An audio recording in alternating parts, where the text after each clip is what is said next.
歡迎大家嚟到利物浦真標知道時間。首先多謝今晚支持咗我3場連續嘅英超第9周聲音直播旁述。其中喺賓福特對住利物浦嘅賽事，仲見到好多球迷好踴躍咁樣留言同我一齊傾波經。首先多謝你哋咁踴躍嘅支持先啦。可惜今日利物浦球迷就要度過傷心嘅一晚啦，因為呢場英超第9周嘅比賽，利物浦再次作客2比3輸咗俾賓福特，連埋之前輸俾水晶宮車路士同埋曼聯今次已經係英超4連敗。睇下領隊史諾有乜嘢嘅計仔可以幫利物浦擺脫呢個嘅頹勢。近排備受批評嘅埃及球王前鋒沙拿，今場繼續表現低迷備受球迷嘅抨擊。不過沙拿完場前就射入1球咁值唔值得繼續擺佢出任正選呢？另外另一位備受批評嘅左閘卻基斯就喺今場成功為利物浦射入佢自己開齋入波。呢個入波又可唔可以令到卻基斯重拾翻佢嘅比賽鬥心同埋信心？未開始今次英超第9周嘅賽事短評之前歡迎球迷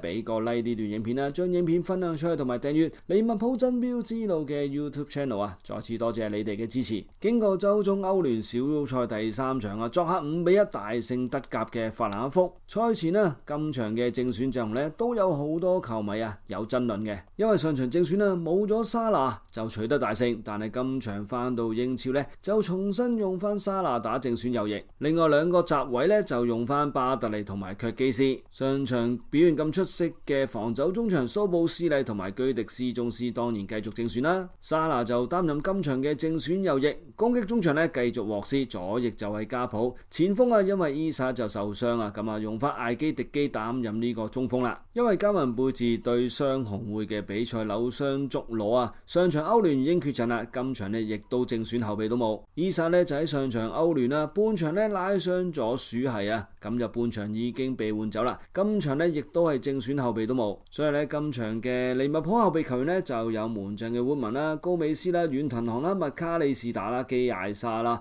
羅伯臣、尼古姆夏，仲有2個嘅後生仔李安利，仲有摩里遜今場比賽作客去到賓福特都預咗難踢噶啦，因為賓福特今屆其實喺主場表現好好嘅咋，只不過啱啱俾曼城打破咗主場不敗之身。大家都知賓福特最出色嘅戰術就係佢哋嘅界外球啦。結果今場上半場嘅5分鐘就被賓福特再次使用手榴彈戰術成功。佢哋嘅手榴彈專家右閘嘅卡約迪喺個進攻左路抌呢個界球，一抌就抌到去我哋利物浦嘅小禁區邊但係就俾賓福特嘅左閘艾耶亞攝贏咗我哋艾基迪基成功喺個前柱先後做呢個2傳。我哋其他嘅後防球員累晒去前柱都唔夠對方艾耶亞頂結果去到後邊禁區頂小禁區嘅位置淨係得翻一個卻基斯抹住對方嘅右翼單高。可惜卻基斯再次面對高波時候預判失誤佢諗住用個頭去解圍，點知就被單高食咗個身位，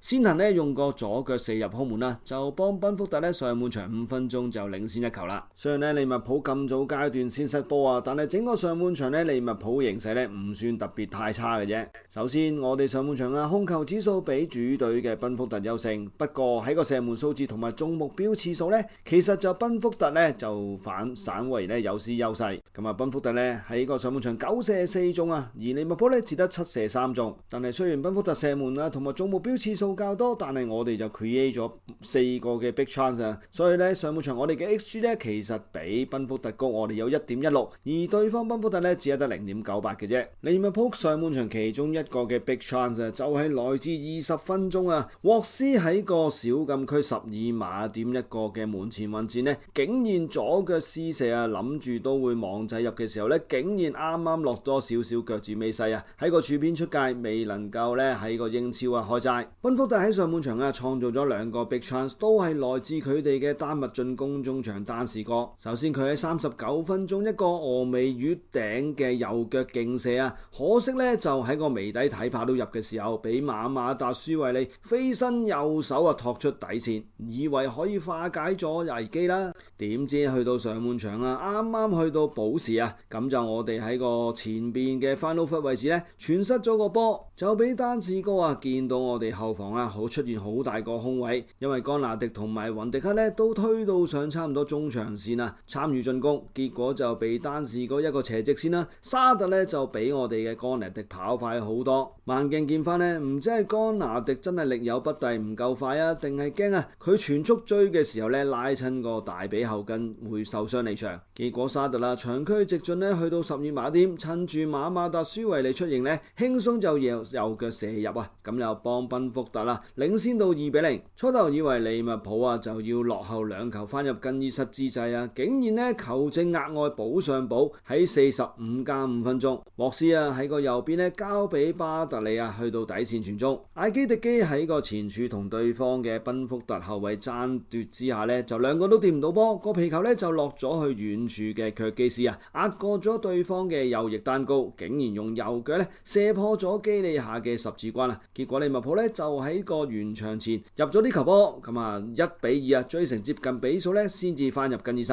換邊之後啊，以為咧利物浦落後1球啦，下半場應該可以乘勢反撲咧，首先追成平手，再揾機會咧作出呢個反勝。但係其實下半場開波早段啦，賓福特咧係攞到較多嘅攻勢啊，分別有嘅前鋒太高咧2次嘅禁區內嘅施射，同埋加上咧進攻中強嘅丹士哥喺個禁區外邊嘅右腳施射，全部都係俾馬馬達舒維利咧左飛右撲，化險為夷。不過最終啊，去到下半場嘅60分鐘咧，出現咗一個爭議性嘅12碼，當時就雲迪克啦喺個禁區邊咧就踢低咗對方嘅單高啊。最初咧球證就俾咗個禁區外嘅罰球嘅，但係視像助理裁判咧後尾提翻球證啊，睇翻慢鏡咧，其實個接觸點咧真係喺個禁區線之間啊。咁啊，根據球例咧，如果你夠禁區線犯規咧，都算係12碼。咁啊，賓福特嘅巴西籍前鋒泰亞高咧好冷靜咁樣右腳射呢個12碼射向中間啦。馬馬多舒維利咧撲錯方向，賓福特就喺下半場60分鐘咧再次拉開比數到3-1。咁啊，史洛咧見勢色不對啊，咁啊再次落後2球，咁啊盡量換晒咧可以用到嘅後中前場強入嚟啊，包括羅伯臣啦代替咗上半場有黃牌在身嘅卻基斯，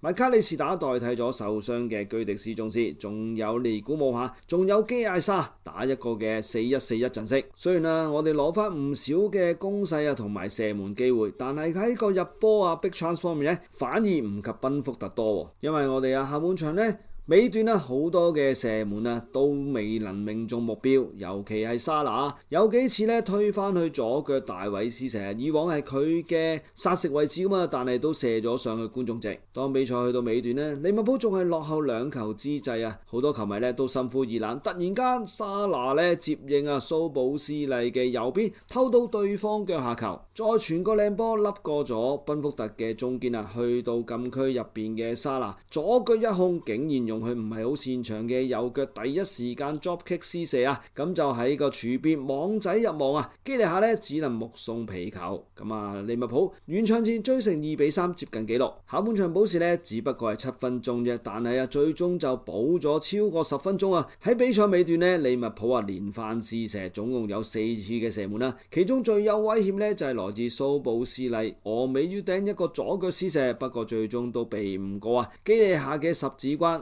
結果咧，利物浦就經歷英超4連敗，再次輸波全失3分。喺直播旁述咧，好多球迷咧一直都批評今場啊沙拿嘅低迷狀態。好多球波咧落到沙拿腳下之後咧，都好似進入咗呢個進攻黑洞啊！個波咧都出唔翻嚟。一來沙拿嗰個速度咧已經慢咗好多啦，好幾次咧嘗試推波個人咧都係過唔到，結果就失去慢控球權。另外啊，全場咧沙拿作出咗5次射門啊，上半場又1次，下半場又4次。上半場嘅唯一一次射門咧就命中目標，不過被對方門將基利夏撲出。下半場咧好幾次嘅射門啦，都係 miss kick 啦，俾對方 block 住咗，或者自己射咗上觀眾席。但係大家批評得沙拿個狀態咁低迷，射波又唔準確嘅時候呢，沙拿就突然嚟一個神來之筆。有陣時呢，射手啊真係靠個觸覺嘅啫。呢球波左腳一控，其實右腳一個施射，都係一個 reflex 嘅本能嚟嘅啫。點知呢，就真係中咗個網頂。呢一球咧亦都係自沙拿喺個揭幕戰對般尼茅夫射入一個 open play 入球之後再次取得山波嘅入球。沙拿另一個入球就係來自對般尼嘅12碼。如果沙拿唔係今場射入一球咧，相信好多球迷都會堅持下場嘅英超或者聯賽盃咧唔應該再揾沙拿做正選。大家咧從來都唔會懷疑沙拿喺比賽場中嘅態度。不過我就覺得可能上季沙拿咁神勇嘅表現喺英超賽場中咧攞咗29次入波18次助攻，係提早咗咧用埋今季嘅 quota。又有可能咧因為今季利物浦嘅前線有重大嘅改變，兩位嘅拍檔迪亞斯同埋紐尼斯都相繼離隊，再加上迪奧高祖達嘅突然離世，之前都有講過咧，沙拿對於幾位舊隊友嘅先後離開咧，個心情其實都有沉重嘅打擊。真係咧，球員個心理狀態咧，真係會影響埋佢場中嘅比賽狀態。不過咧，其實場中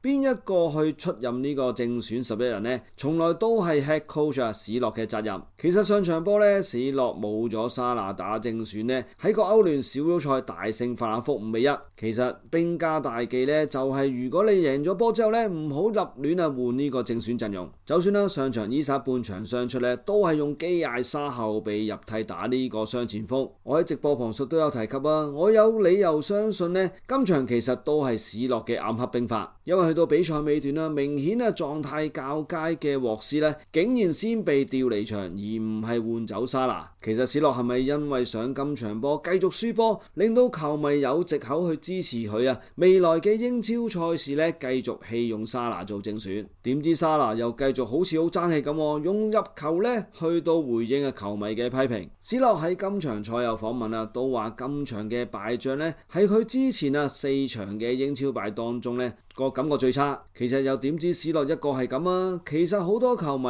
睇完今場比賽呢，都對於利物浦個今屆英超前途呢感到前路茫茫。因為見到而家球隊攻擊力固然係問題呢，但係防守先至係今屆利物浦大跌窩嘅主要原因。英超踢咗9場波啦，除咗喺第3場主場1-0擊敗阿仙奴，同埋第4場作客1-0小勝般尼之外，其餘嘅7場比賽利物浦都有失波。如果純計最近9場英超聯賽盃歐聯呢，我哋更加係連續9場都有失波添。咁其中一個重要原因當然係艾利臣嘅受傷長頭啦，令我哋利物浦2個嘅左右二閘呢都換上全新嘅配搭，即係話呢，我哋後防5個門將加4個後防都係一個全新嘅組合嚟嘅。建立呢個默契呢就需要時間。而家見到呢球隊個防守上無論係死球啦或者 open play 呢，見到球員之間呢都好似唔知點樣去到防守對方嘅進攻球員，走位上面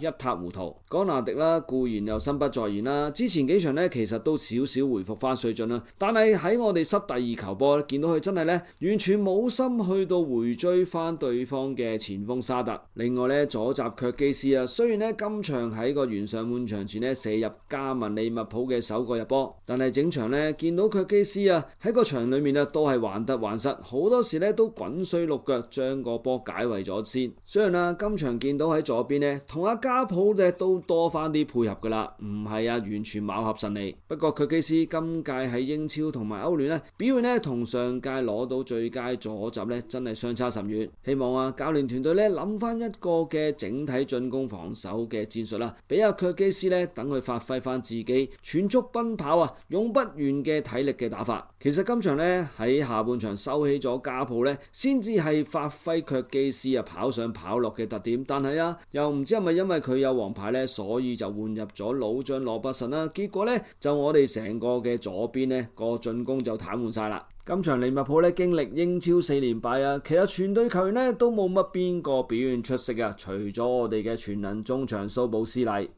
上場歐聯佢火拍住居迪斯宗斯呢基本上係中場打晒跑上跑落。不過去到下半場中段又換走咗巴特利之後呢，又要將蘇布斯利客串右閘。其實呢個調動呢，我自己覺得呢真係唔可以再喺利物浦嘅隊中發生，因為蘇布斯利嘅長處呢就喺個中場跑動範圍廣闊啦，做呢個進攻同埋防守嘅橋樑。其實去到下半場尾段呢，蘇布斯利呢經過高美斯入替咗之後又踢翻個右閘，咁啊拱翻上去中場之後呢，就成功喺個前場壁牆偷到個波呢，再交一個靚助攻俾沙拿射入第二球。有球迷講啊，其實而家利物浦啊呢幾場波都係靠蘇布斯利一個呢帶領住球隊，後防攔截又係佢，中場組織又係佢，前場射波呢都係靠佢。今場啊，去到比賽尾段呢，居迪斯宗斯呢又坐低咗喺地下，事後呢都未知道佢係咩傷勢，唔知係純粹抽筋啦，定係又係好似啲比賽頻密之後嘅拉傷 hamstring 嘅問題啦。而家我哋中場啊，真係捉襟見肘啊，冇乜人啊去到使用啊，加雲貝治就扭傷足踝，咁啊，宗斯又唔知要休息幾耐，麥卡利士打呢就一路未回復最佳狀態，安道遠藤航呢又領隊唔肯用，擺咗喺雪櫃呢，雪到硬晒。而家球迷最擔心呢，就係唔知啊會唔會 overuse 咗蘇布斯利啊？如果連佢都係因為疲勞過度受傷嘅話呢，真係我哋利物浦中場線都唔知點算。今場啊，原來係隊長雲迪克啊第150次呢帶起紅軍嘅臂章，可惜啊呢個雲迪克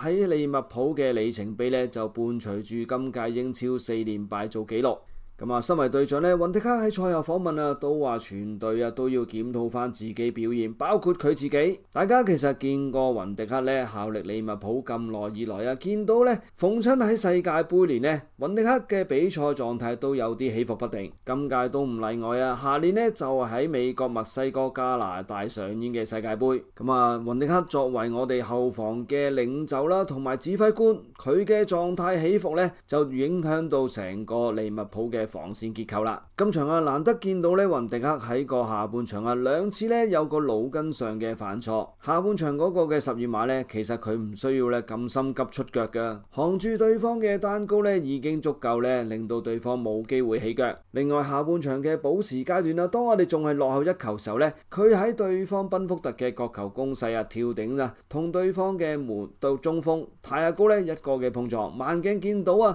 其實雲迪克咧有少少用嗰盞批中咗泰亞高。如果球證嚴格起上嚟咧，其實再判多個12碼咧，其實都冇得好講。不過最後啊，講到今場嘅執法球證水平啊，唔好有球迷咧話我遠赴批評啦。其實今場嘅執法球證水平咧，我可以講啊，上半場啊尺度不一，下半場雲迪克嘅犯規輸咗12碼咧，睇翻慢鏡接觸點咧喺個禁區線之上嘅，咁啊根據球例咧判12碼，其實無可厚非。不過大家睇無論喺世界盃、歐洲盃、歐聯啊、英超賽事啊、其他嘅各級聯賽，如果視像助理裁判呢有啲乜嘢嘅改變球證嘅判決呢，球證其實都會去個場邊翻睇翻個電視機，唔好理呢個係唔係一個嘅合理判決。但係視像助理裁判嘅提點，主球證去個場邊睇電視，呢個先係一個合理嘅程序。今場啊，其實有個小插曲噶。原本嘅主球證啊 Simon Hopper 咧就上半場執法，不過喺換邊嘅時候啊，因為佢受傷就換咗一個第4球證啊 Tim Robinson 咧接任下半場嘅主球證。但係羅賓遜下半場判罰12碼呢個尺度咧就同上半場啊 Simon Hopper 明明見到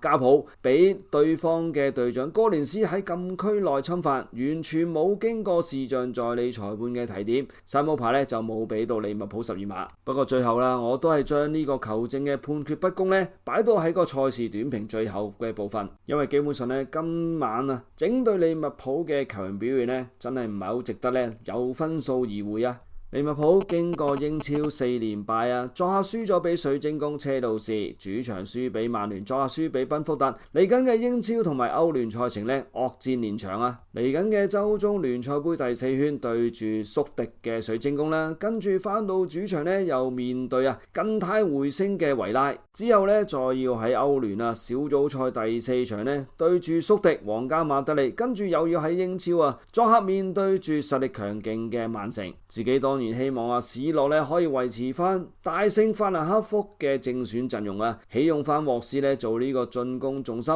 棄用沙拿做正選棄用翻呢個雙箭頭伊薩克同埋艾基迪基。咁就睇下咧史洛喺下個星期嘅英超第10周會唔會作出咁樣嘅調動啦。好啦，回顧完啦英超第9周利物浦咧2-3輸俾賓福特嘅賽事短評如果大家球迷中意今次影片內容咧，歡迎先俾個 like 啲段影片啦，將影片分分享出去，同埋訂閱利物浦真標之路嘅 YouTube channel。當然歡迎球迷繼續喺今次影片嘅留言區發表你對今場比賽嘅意見，繼續同我賽後一齊傾波傾。亦都歡迎大家球迷俾個 like 同埋 follow 晒利物浦真標之路嘅 Facebook 專頁，仲有利物浦真標之路喺 Threads 都歡迎大家俾讚好同埋留言。再次多謝大家支持，下次影片再見，拜拜。